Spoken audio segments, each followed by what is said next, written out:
नमस्कार साथियों। तो मैं आज रीट से संबंधित कुछ महत्वपूर्ण प्रश्नों पर बात करूंगा जो दूरभाष नंबर पर बार बार अभ्यर्थियों द्वारा राजस्थान निदेशक प्रारंभिक शिक्षा बीकानेर से पूछे जा रहे हैं।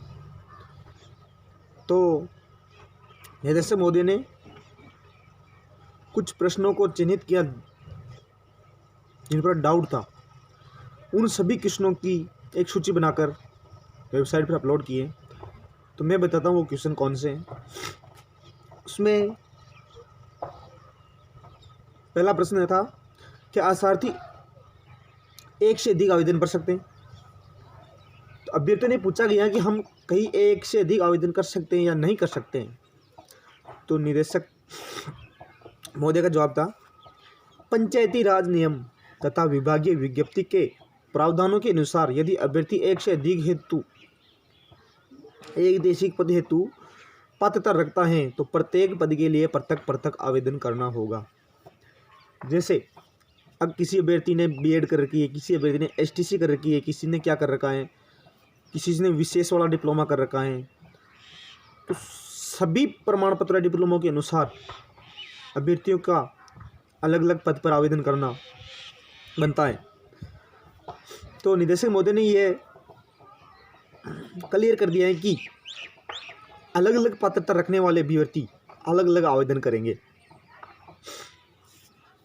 इसके बाद दूसरा प्रश्न अभ्यर्थियों का यह था कि क्या राजस्थान के अनुसूचित क्षेत्र के आशार्थी गैर अनुसूचित क्षेत्र विज्ञापित पदों में आवेदन कर सकते हैं।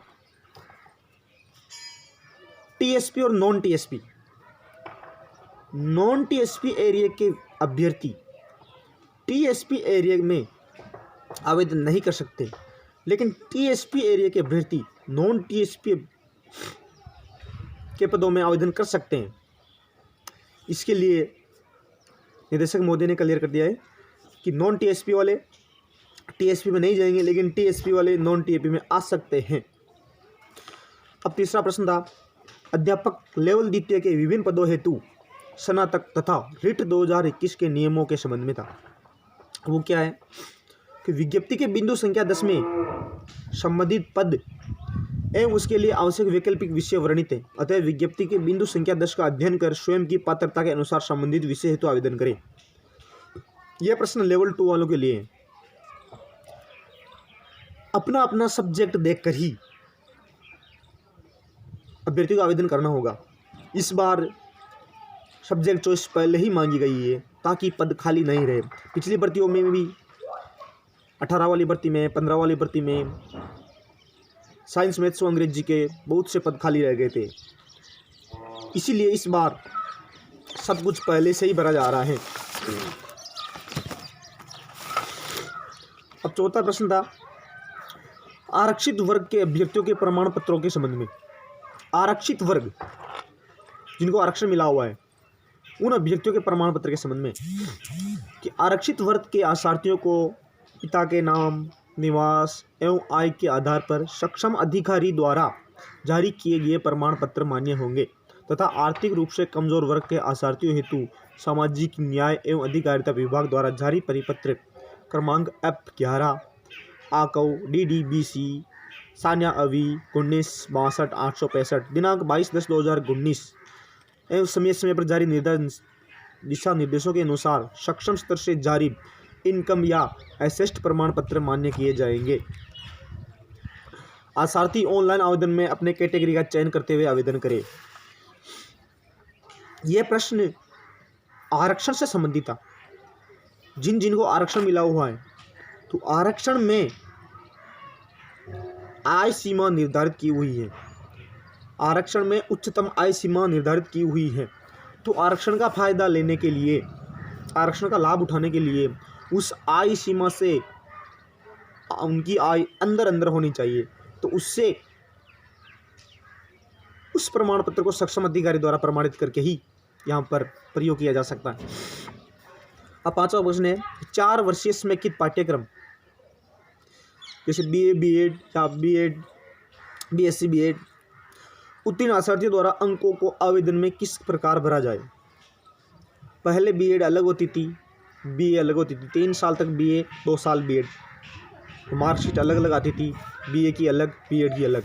लेकिन अभी वर्तमान में 4 वर्षीय समेकित पाठ्यक्रम चल रहा है, तो उसमें भी अभ्यर्थी कन्फ्यूज में है कि किस प्रकार अंकों को भरा जाए।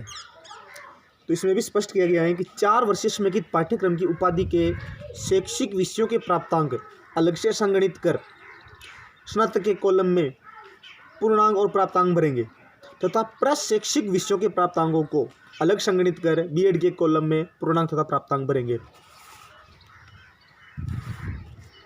समेकित पाठ्यक्रम में भी शैक्षिक विषय के सभी अंकों की एक अलग सूची बनाकर पूर्णांक और प्राप्तांक के रूप में भरेंगे स्नातक में, और समेकित पाठ्यक्रम में प्रशैक्षिक विषयों की अलग सूची बनाकर उनके नंबरों और प्राप्तांकों अलग सूची बनाकर बीएड वाले कॉलम में भरेंगे।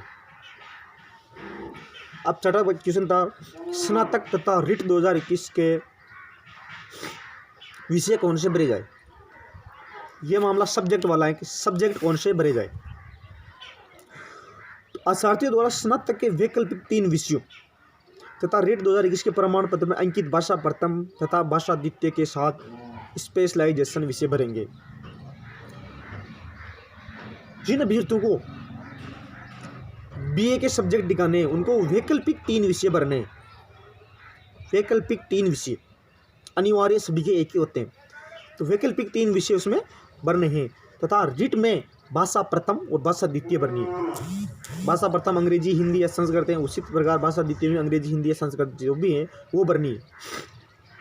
अब 7वां क्वेश्चन था, अभ्यर्थियों को ऑनलाइन आवेदन में कितने जिलों की प्राथमिकता भरनी है। ये जो ऑनलाइन आवेदन हो रहा है इसमें जिलों की प्राथमिकता कितनी करनी है, कितने जिले अधिकतम भर सकते हैं।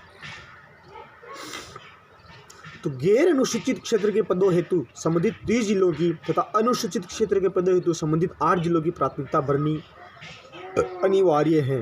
गैर अनुसूचित नॉन टीएसपी क्षेत्र में आवेदन करने वालों को 30 जिलों की प्राथमिकता करनी है और नॉन टीएसपी क्षेत्र में आवेदन करने वाले अभ्यर्थियों को 8 जिलों की प्राथमिकता भरनी है। अब अगला क्वेश्चन था, स्नातक के कौन से अंक भरने। अभ्यर्थियों के मन में यह भी डाउट था स्नातक के कौन से अंक भरे जाए।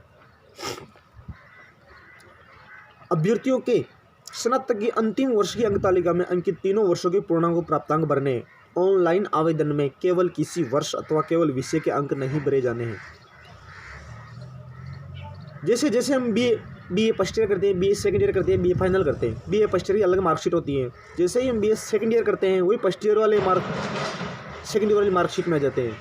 फिर हम बीए फाइनल करते हैं तो first year second year mark final वाली मार्कशीट में आ जाते हैं।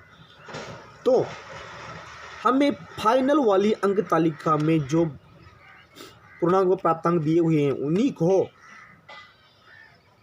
आवेदन करते समय भरने। अगला क्वेश्चन था, अभ्यर्थियों के नाम में अंतर होने पर किस नाम से आवेदन किया जाए।